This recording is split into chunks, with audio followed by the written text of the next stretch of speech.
You're listening to The View from Up Here, an equipping podcast by Viewpoint Leadership and Development. Our vision is to cultivate a change in the way the world views leadership and development. And our mission is to foster better leaders through a modern approach while developing individuals into their true selves. My name's Brad Walbridge, your host for our time together. And joining me in our conversations is our president and founder, Josh Trout, and our COO, Joel Archeri. Welcome to the View from Up Here podcast. My name is Joel. I am the COO of Viewpoint Leadership and Development. I am joined by our president and founder, Josh Trout of Viewpoint Leadership and Development. And we're joined by Adam Thoma, who is That's the a cool VP. last name. He really is. Thoma. And it's not, you said it was German? It is German. German. It's a German Which I last feel name. like people would look at you and think Greek. Because you look like Really? every Armani model. Okay. So I spent, I don't know if that's a compliment or if that was, No, I'll take that as a compliment. I think it's meant to be a compliment. so. I did a month of abroad studies for architecture. I thought you were about to say a No, model. no, no, no. A month of That would have modeling. been awesome. You're And, like, I really tried to go the modeling route. Didn't pan That out. would have been great. No, and so we go country to country and Yeah. exist in these places and study architecture and do sketching all day long, which is a Wow. fantastic thing to do. But in all the different places, I'm in Italy and they're Yeah. like, oh, so you're Italian, and I'm like, no, I'm not Italian. mean, and then we, Yeah. You look it. Yes, you do. So- Yeah. Well, so you've already kind of talked about it, but you are the VP and a partner at HKM Architects and Planners Incorporated, which is based out of Chicago, but also now Greer, because you brought it to Greer from Chicago. And you, I know you guys specialize basically in just the architecture and planning, Yep. but what do you specifically specialize in, maybe in Greer, or in the Southeast? What do you guys kind of do down here? Well, what kind of we've been focused on for the past 10 years, just because it's a hot market, is multifamily, which Okay. is apartments. And that was a big part of what brought me to the Southeast, because there's this massive migration of people, including myself, that are coming. All of us. Yes, Yeah. actually, every single one of us is from Right. We're The- not from here. The Sun Belt is Yeah. is pretty hot, and so a lot of people are coming here. There's a lot of folks that want to be here, Right. And there's a higher demand for housing than the houses that are available, Right. And Yep. and even in specifically our field, architecture, there is more work than architects to do the work. Yeah. There's more construction than there are construction workers to do the construction, and so that's That's sweet. that's what our focus is, and that's what I'm hoping to bring, that knowledge base of what we do and what we do well down here to bring. Yeah. That's great. Well, was something that stuck out to me. So you and I connected through Rick Danner, the mayor of Greer, who was on this podcast as well. So if you have not watched that episode, stop. Check it out. It's a good Go listen. watch it. Also, make sure you're subscribed. Click the bell so you get all the notifications when we post a new episode. And as well, if you're listening on any other place like Spotify or wherever, subscribe. What are you doing? What are you doing? Quit Not slacking. doing that. Yeah, seriously. You're not a leader if you don't do that. Anyway, so we connected through Rick. And you and I got together, and one thing that we quickly realized is not only that we both love music and we both play, which he has an open mic night coming up. You won't know that when this episode comes out, but he frequently does open mic nights, right? Well, I play a gig out, yeah. So I'm playing. Well, we're He's recording really good. today. I'm playing tomorrow. No one will be able to catch that show because it'll take some time. But to if you're edit in this. Greer, If you're in Greer, come to Greer once a month. I'm playing once a month in Greer, and I travel back and Look at forth that. to Chicago as well to play with my full band. So Wow. so we connected on music, but we also connected on the fact that we both have an insatiable drive to just do things, to get things done. And that at times can lead to a little bit of impatience and angst, but it also has helped you grow in your company and become a partner. And one thing that stuck out to me when you talked about your firm is that you guys, at least you talked about it, is you want to lead and run a company like it's a family. And that stuck out to me because not a lot of leaders will say that and live it, right? Some will be like, hey, we're a family and sorry Right. that we're laying you off. But, they won't really live it. But you, every word you said, I could tell was sincere and genuine. So, but where did that come from? Because you don't just wake up one day and you're like, I care about familial leadership. right. Well, okay. So it comes from the top. So the firm, I am not a founding partner, but I'm now a partner. So there are 5 partners. It started with 3, HK&M, Hopkins, Krinsky, and Moser. And so their philosophy was that this is a family, and that's the way that they run the company, and that's the way that we treat everybody, and that when we go to work and we put out our work and we do everything that we do, it's to provide for our families, but there's also everybody else's family that we're providing for too. So the company provides for everybody, which then in part provides for their families. And Yeah. so when you do your work, you want to do good work because one, that's your lifeblood, but also you're providing for everyone else, and that's how you provide that, that Yeah. safety and security for everybody's family. But it started from the top. So when I first interviewed with HCAM, I wanted to join the firm, and it was in the midst of the recession. And so so what happened to the firm is that they almost halved their numbers. Wow. And so they laid off a bunch of individuals because they had to. There just was no work. Yeah. And so I interviewed with them, and they said, "What do you want to do?" I said, "I want to be here. This is where I see myself. I'd like to be a partner." And they're like, "We like all that. We'd love to take you, but we don't trade up for people. Yeah. And we're going to offer a job back to every single individual that we laid off first before we offer it to you, as much as we'd like to have you." Wow. And so I patiently waited for almost 3 years. Wow. And they systematically went through and offered positions back, and other people, some moved on, some people, were taken back. And eventually it got to a point where the company was stable and healthy. They could afford to take another mouth to feed. And so they reached back out to me, and I stayed in contact with them the whole time Yeah. because it was my intent to be there. Yeah. Again, being very intentional about what Yes. you want. I just, I doggedly chased them. I said, Love this it. is where I'm going to be. But ultimately, that's I finally landed in there. And to me, that says volumes. And I think that kind of informed me how to be a leader within the company as well, Yeah. because, my partners showed that to me before I was even an employee of the company, that this is the way that we do things and that we take care of our people and, we take care of ourselves. Yeah. So, Yeah. So loyalty, honesty is what I heard out of that, which I think is one of the biggest pieces to having that family culture. yeah. So, I think that's pretty neat that they were open and honest with you in the forefront, right? Right. They were loyal to those people that were already there, but they didn't take away your opportunity. Sure. But they were honest about that. Right. So, and it probably made you feel a little bit more comfortable sticking around Absolutely. because that was palpable. You knew that it wasn't just something being said. Right. It's a culture. Yeah. It's a company culture. Yeah. And when you see that the leadership lives it, I think it trickles down, buy it in. filters down to everybody. So That's awesome. It's awesome. So both of you are high-level leaders in your respective areas, right? One thing that you both care about too is that aspect of good culture, familial culture, a culture of loyalty, honesty, integrity. Now, when you are a family and acting like a family, I mean, case in point, any of us who have brothers and sisters, we get on each other's nerves, we offend each other, we don't talk to each other for a little bit, right? That's a whole thing. But how do you balance that? I mean, so focusing more on that familial aspect, how do you balance the fact that, okay, you're closer than most people, right? Yes, it is a job, but you don't always treat it like a job because it can't be just a job if you're going to make it more like a family. Yeah. How do you balance that? And maybe when was a time where you were like, actually, this is not fun. This is not the fun part of it being a family.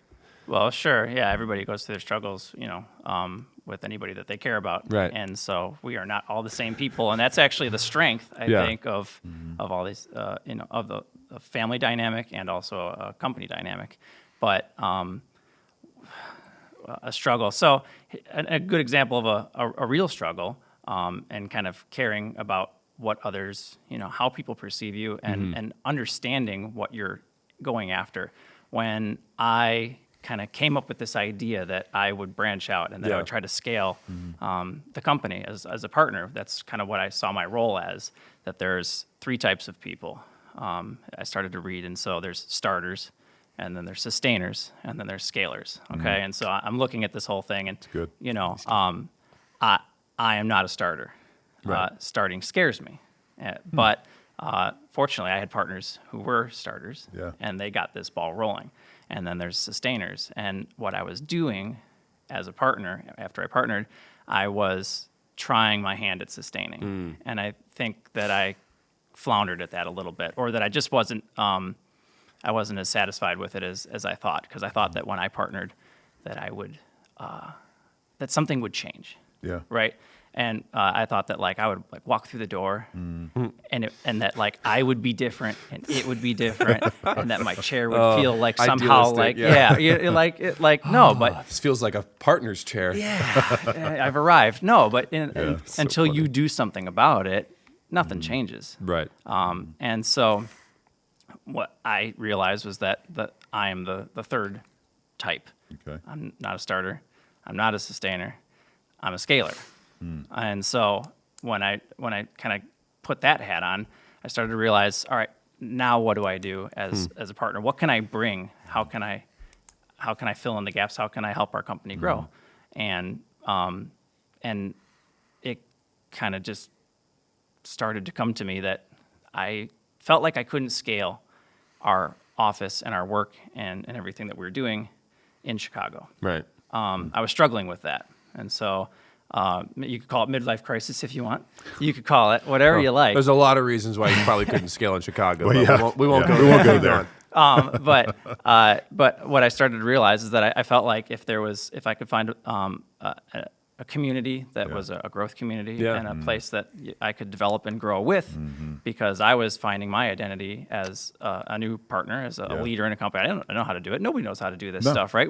We kind of making it up as we all go along and, Yeah. and fumbling through it and then Yeah. finding something that works. Which I think is so important, right? If you don't mind me stopping you Yeah. right there, is because I think a lot of people are afraid to get into something because they're like, I don't know what I'm doing, so I can never do it. Right. Well, guess what?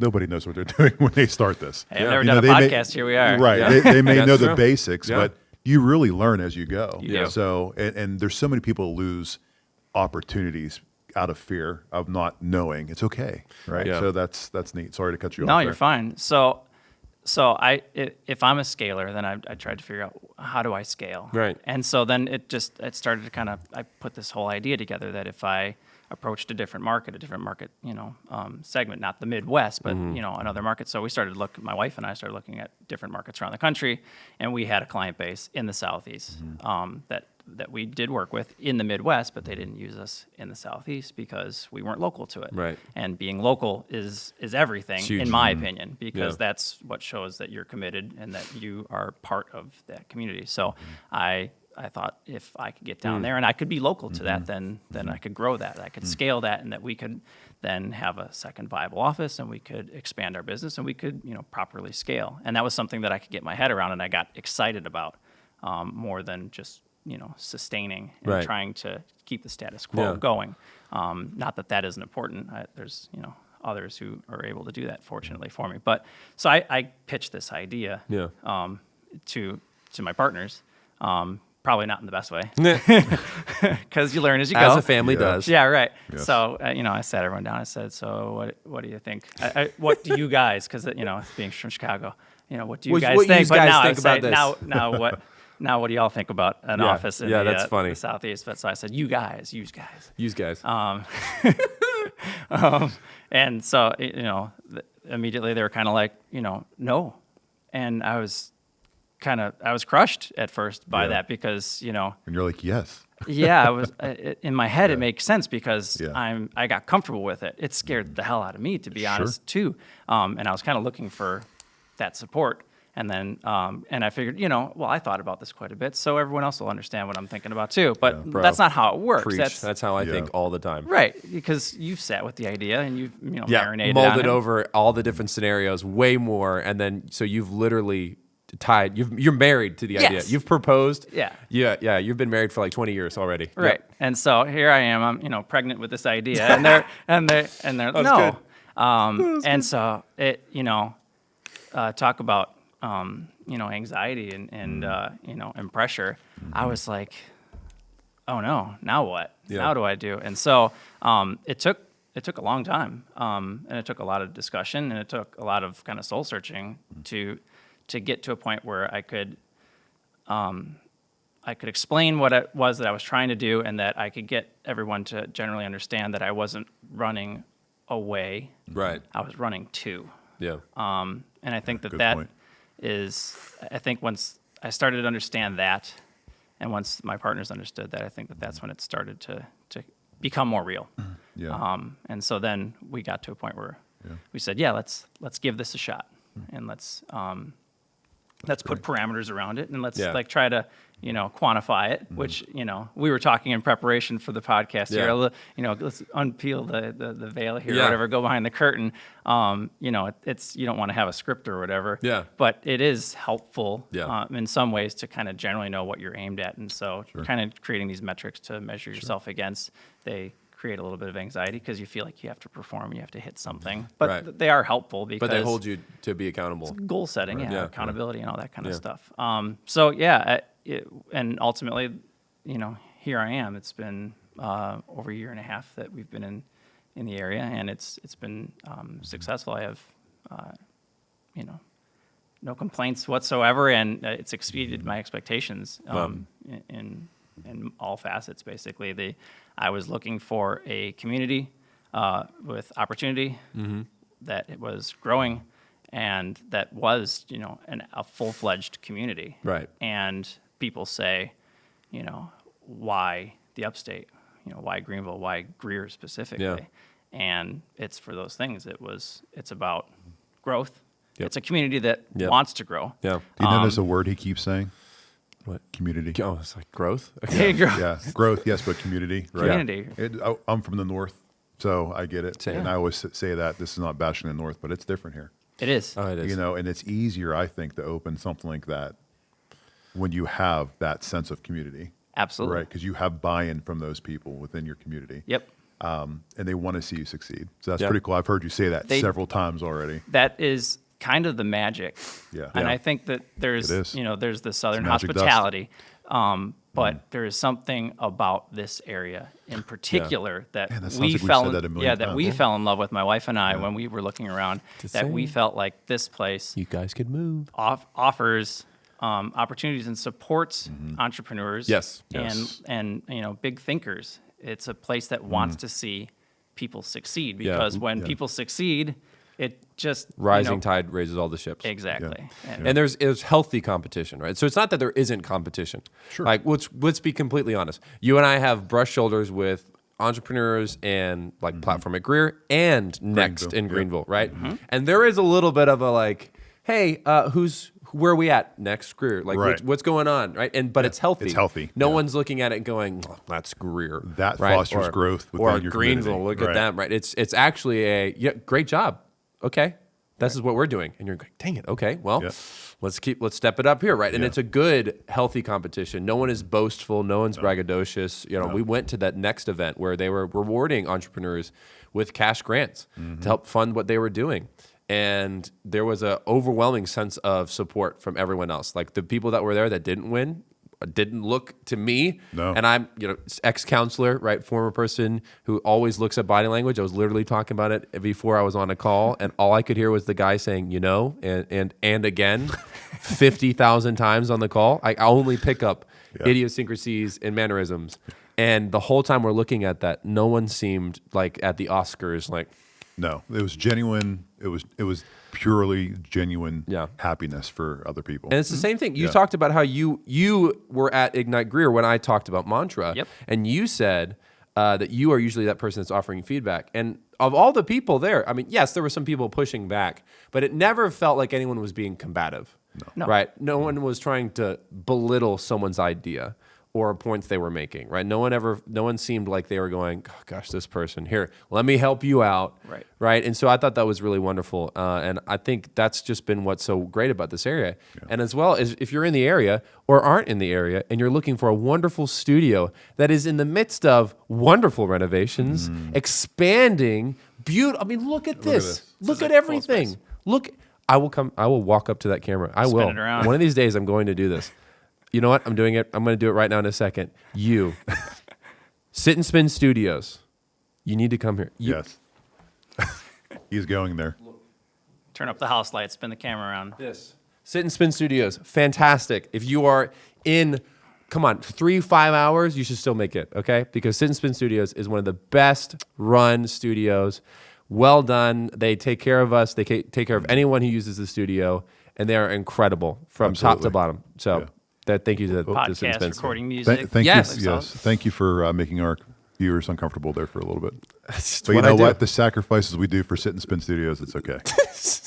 Well, so continuing on, so you just talked about, I mean, you wouldn't have opened up a branch down here in Greer if you did not have that drive, right? If you were not a scaler, if you're not someone who said, I need to take things to the next level.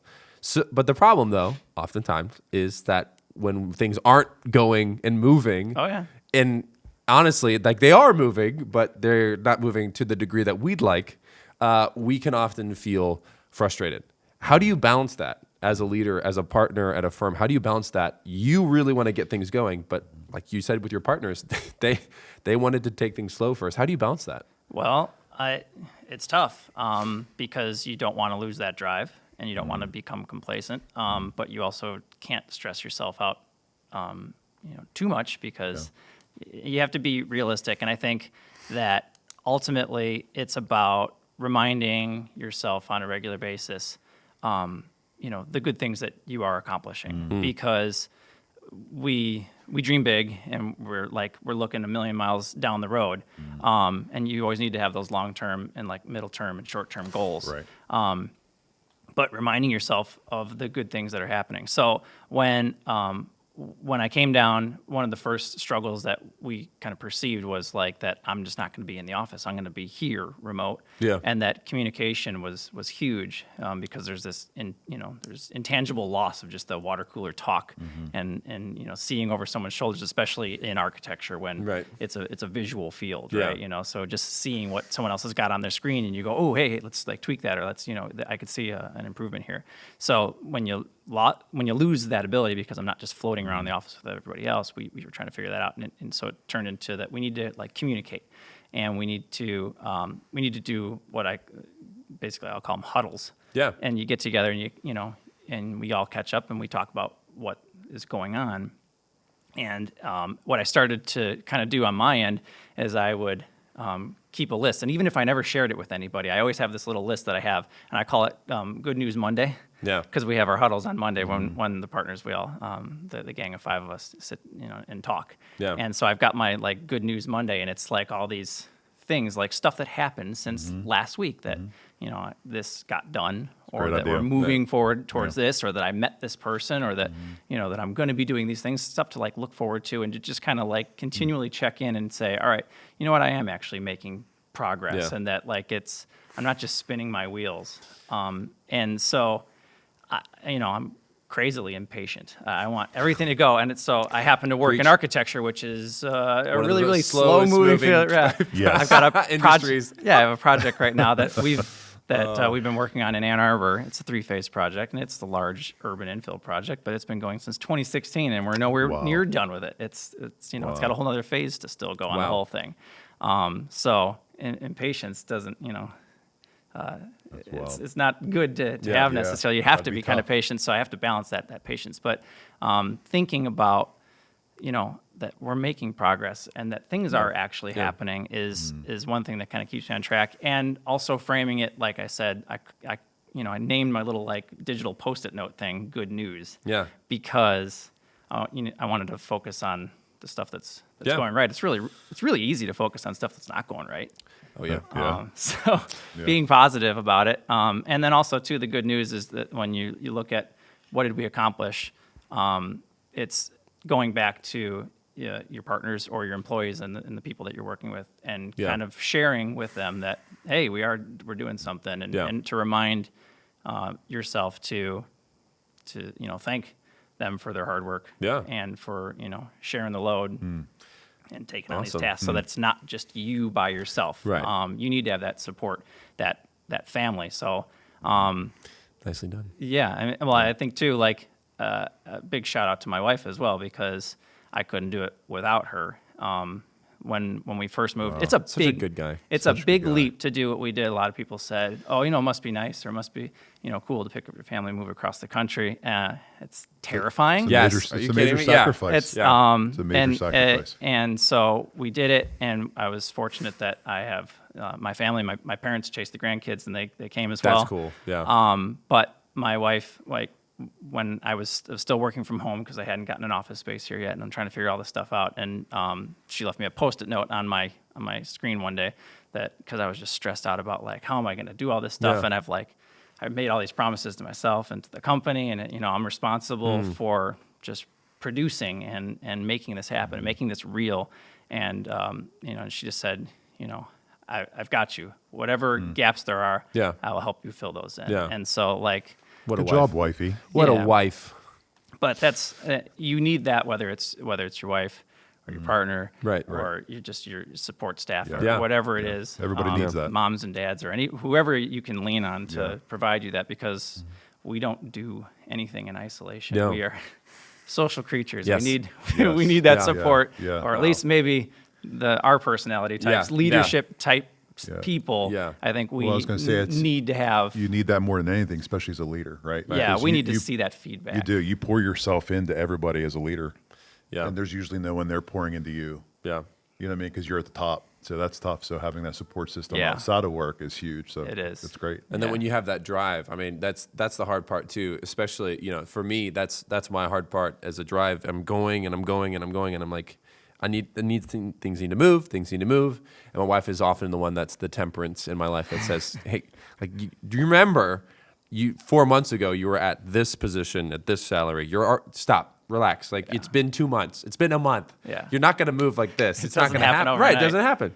And actually, what's really interesting too, what you said is the way you're talking is an agile framework. So if in the world of project management, which people typically would use what's called traditional or waterfall for construction and architecture, which this has to happen, and then once that's done, this can happen, and once that's done, this can happen. Right. And the bougie, like the word right now, it's all the rage is like agile framework, which is just pivoting all the time. Everything's more fluid, which happens a lot with tech.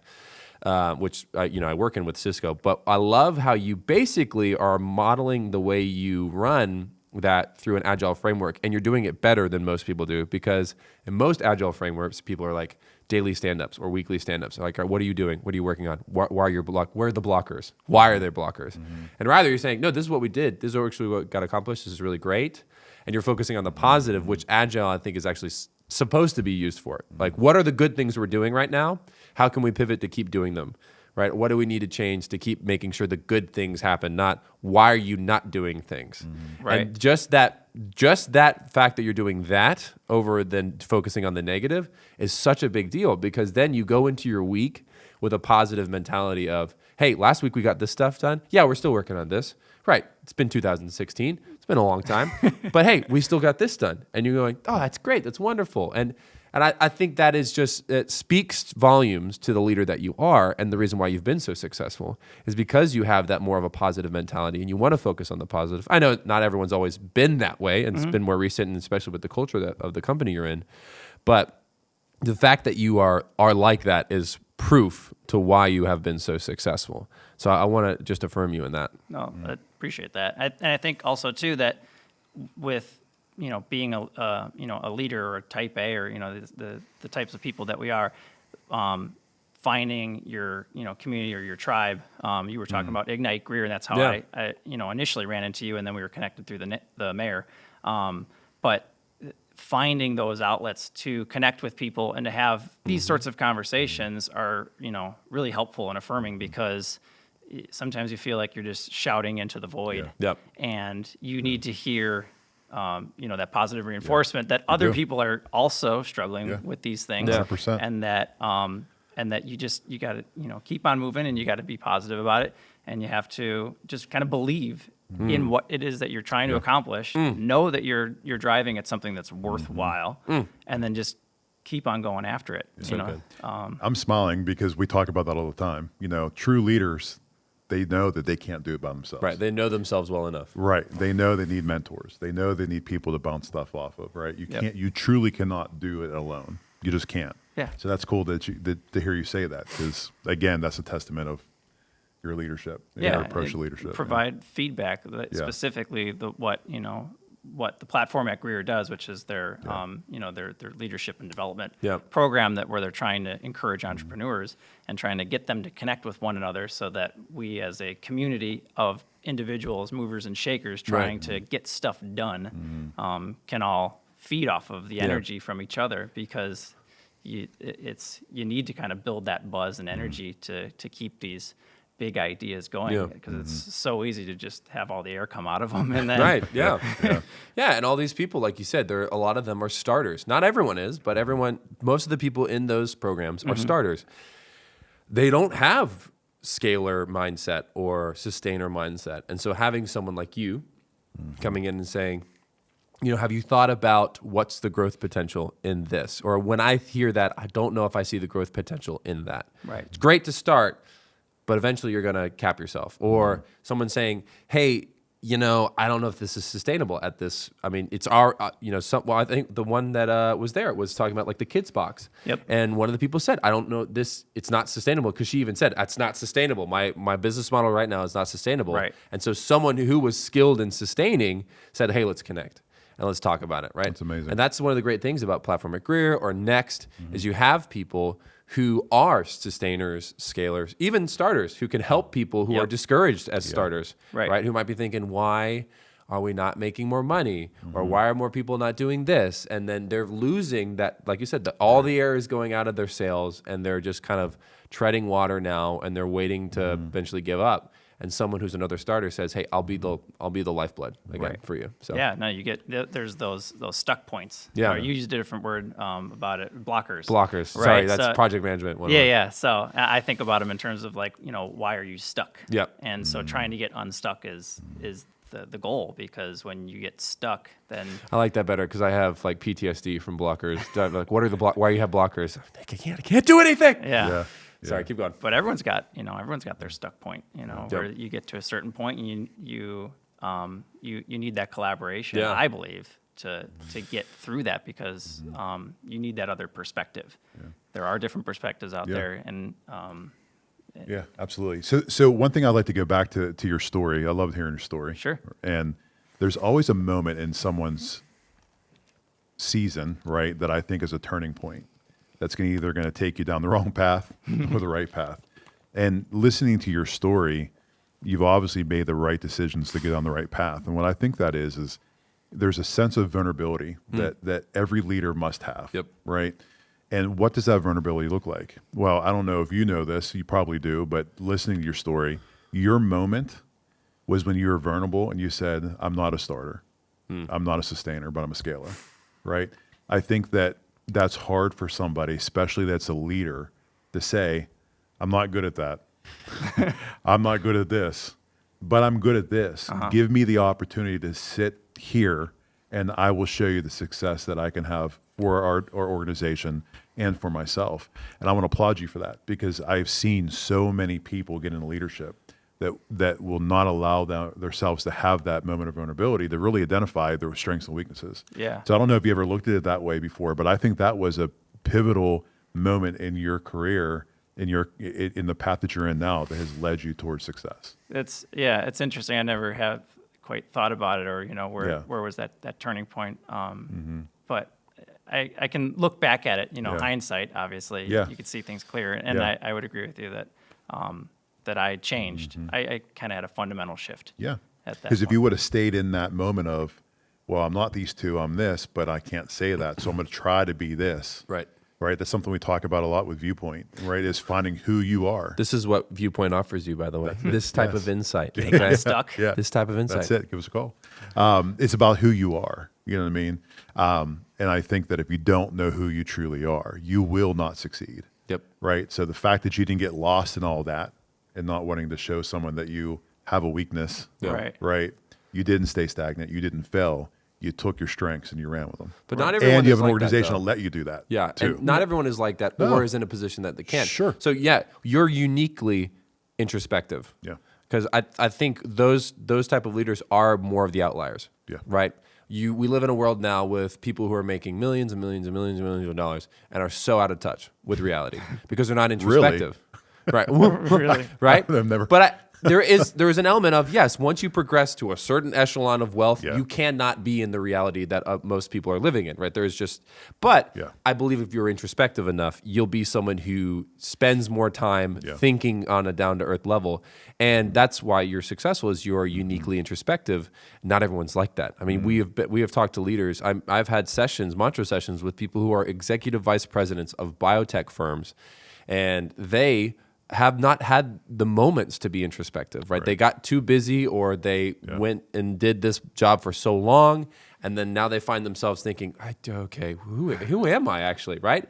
And they So true. because they haven't been introspective all the while. And right now in our economy, where people who are of those levels, even people who are in executive level teams, senior level teams, are finding themselves looking for jobs, going, They lose themselves. like, how do I talk about myself? Right. Other than just I was executive vice president or senior vice president at this company, or I was a partner at an architecture firm. Yeah. Right. But I'm like, that's what you did, though. Yeah. Like, who are you? Yeah, their identity is their business, not who they truly are. Because they haven't. They don't know they what it haven't is. had to be introspective. But when you have Right. those moments, like you had to, or when you're unemployed, you're going, I got all the time to think about myself and who I am, and you have to do that. I mean, that's where we come in. I mean, that's literally, I had those conversations with someone a few weeks ago, helping her see, this is who you are, and this is why you would be a wonderful fit for this role that you're looking at, or that's Well, yeah. So that's what Viewpoint is. Leadership. What y'all do is about. And so you say, okay, I'm an introspective person, and I would agree that I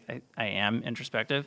But to say that I know, who I am. Yeah. Sure. I guess I as much as anybody, Sure. right?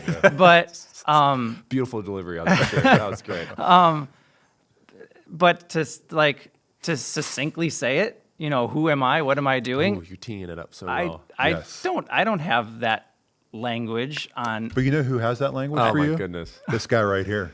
right, go. which is something that was of interest that you and I had talked about when you were presenting at Ignite. You were talking about that you do mantra sessions of people, which is you arm people with a language To that set them allows free, them to set themselves free. Yeah. And so so Would you like to do that now? I mean, sure. Let's give that a shot. I'd like to see what that's about. Yeah. And to see if Yeah. what I think of, who I am Yeah.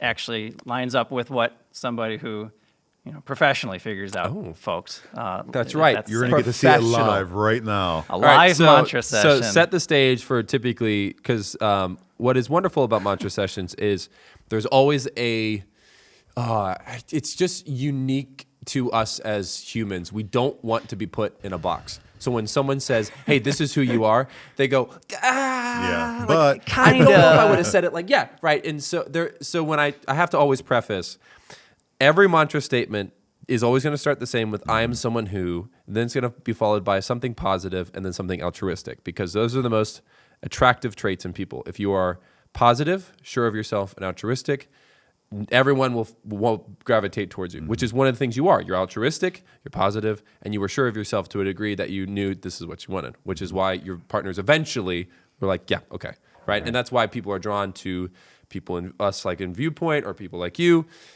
because no one wants to be around a negative person. They're draining, right? Those are the people we avoid, right? People who are selfish, who aren't altruistic, right? We never know where we stand. Are we talking now?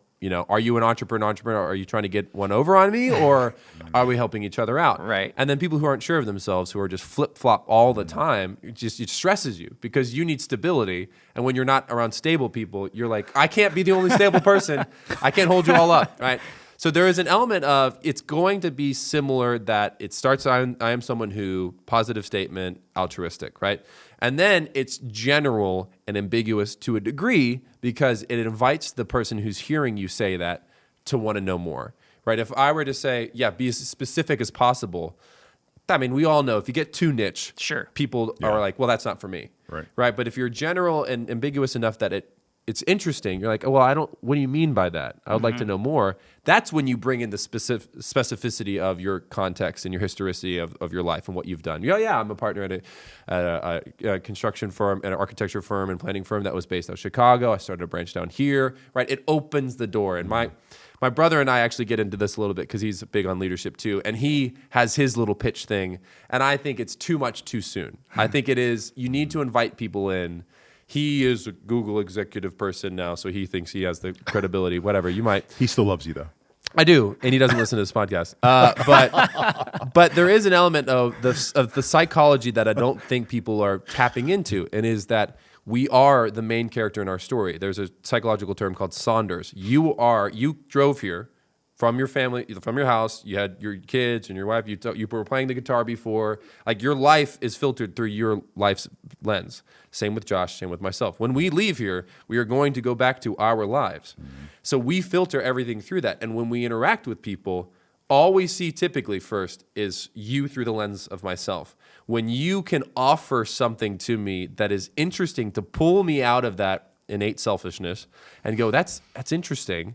That's the positive bridging, not the what could you do for me lately, but the you are just an interesting person that I want to know more of, right? Right. And so I've told you mine. My mantra is I am someone who is energized by being refreshment to anyone in every interaction, no matter what. In that I never want to burden or break anyone down. I want to build them up. I want to edify them. And I want people thinking, I can't wait to talk to Joel again. He was such a refreshment.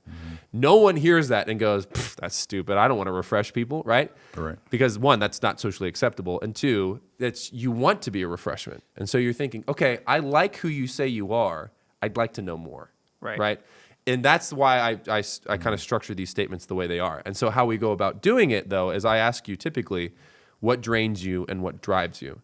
And so right now, I'm going to ask you. I've already kind of written some of your mantra because it was pretty easy to come up with because we spent like 40 minutes talking. So I'm going, typically the takes like 5 minutes, which is, or heck, it was like 2 minutes at Ignite Greer and I was just on the spot. I didn't have anything to write down. Yeah. So what drives you? What drives me? Well, going back, I guess what drives me, yes, this drives me. But it also, you said, I am someone who... Don't go too soon. Don't jump the shark. What drives you? Well, saying yes. Saying yes. Okay. What do you mean by that? That when someone says, hey, can you give me a hand with this? I say yes. When someone says, hey, you want to go see a show? I say yes. Or can you, come out to this event? Yes. Or just about anything. If I can say yes, I want to say yes. You like to please. Hey, back off. This is mine. I take that back. Yes, I suppose that I do want to please, but I also I'm open to the opportunities that are kind of out there and unplanned. Because if I just do my thing and don't open myself up to the possibilities that are out there, then I feel like I'm potentially missing out on all these things. If my wife hadn't told me, hey, you should go out and go play music with these guys that are getting together and putting together a music festival when I lived back in Chicago. If I hadn't done that, I wouldn't be as much as I am into music right now. I wouldn't have met all my, really close music friends. I wouldn't have become, as much of a musician as I did. So, you just have to say yes to things. Take yourself out of that comfort zone. We say in our family, do the hard thing. Yep. Love it. Okay, what about what drains you? Like, if I asked you to do it, you'd rather bang your head against the wall 50 times. What drains me? What drains me is when I can't see a solution. When I can't, if I can't figure it out, that's what drains me. That I'm usually pretty good at solving something or figuring out how to get through something. So when I find something that just doesn't make sense to me, or that it's not good, it freaks me out, and I will continually I'll keep on going after it, but in a very unproductive way because I'm so frustrated with it that I just don't have the perspective to see past why I can't do it. What else drains me? No, it's good. You're giving me great stuff. Okay. I think I have enough. Do you? Yeah. So what I like to do is, because so much of being a counselor is listening to what's the things in between the words that you're saying, right? So you saying yes, and then instantly I'm already just writing down things that I would assume through years and years of just listening and watching people and learning and testing hypotheses about is this what you mean? And then hearing them say yes to that it kind of helps me. So when I hear you say, you're saying yes, the drives that I wrote down were saying yes, being able to step up to the plate, engaging opportunities, the spontaneity that can make life exciting, community, and doing the hard thing. Was that accurate? All true statements. Okay. And then drains is not being able to figure out a problem, being stuck, feeling behind, and floundering in wasted effort. I also am deeply affected by when, other people don't see, what I believe is to be, great. So that could be in design, right? When we present something, a plan or a building, and your client kind of goes like, no, let's not do it that way. And you're like, man, but I'm really excited about Right. this. Like, Yeah. I wish you could see why this makes an Right. awful lot of sense. So that being someone who really invests in something before I kind of present it, oftentimes to other people, it's pretty soul crushing when Yeah. when your target audience kind of doesn't go for it as Right. much as you're hoping, because you just build up these perhaps unrealistic expectations sense. sometimes about Yeah. these great ideas that you've got. Yeah. So Love it. Yeah. And you're in such a hard spot too, because you are that talent. Where a lot, like, you could say something to me and it's probably beautiful, but I'm like, oh. Well, it's subjective I too, don't though. know Remember, if that's gonna be architecture. nice, Yeah. right?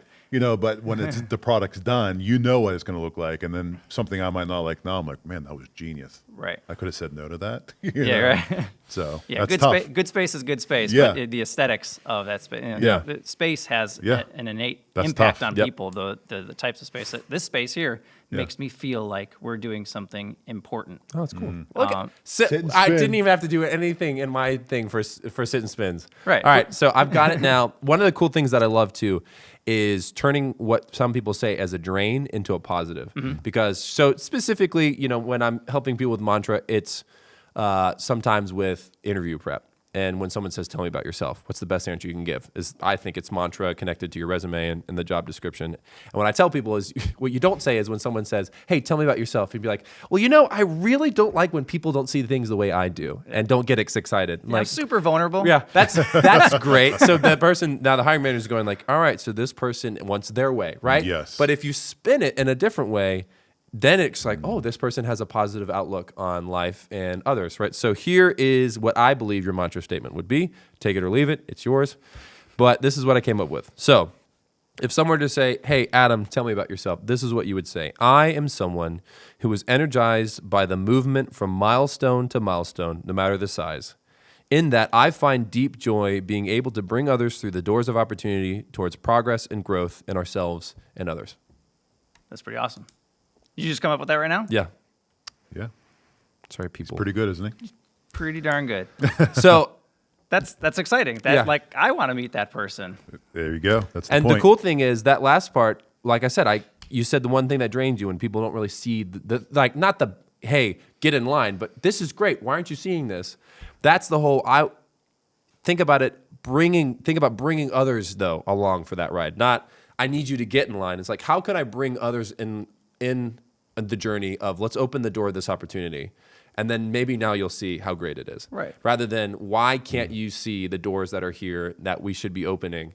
And so that's where that one came from. And had the first part kind of already done as I was listening to you talk even earlier, but then that solidified it for me. And what I love always saying too is, whether it's engaging in progress, blessing others and myself, or growing the business or myself, like, people love to hear that you care not just about your growth, but the growth of others. And go. it's very true, though. It's not like you're faking that. No. But it's just people don't usually think to say that. But just that extra statement of, I find deep joy in being able to bring people through the doors of opportunity towards progress and growth in ourselves and others, right? Shows, oh, yeah, you're someone who cares about community, right? Was something that you said, right? So it's just using those words you chose and just changing the language to now, when you would talk about yourself, it would never be a blocker or a stuck point, right? Right.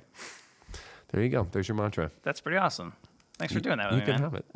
have it. Well, actually, I think we're actually at time. Perfect. Yeah. Perfect timing. place to end. Hey. So, Adam Thoma, thank you so much for being on this podcast. Yes.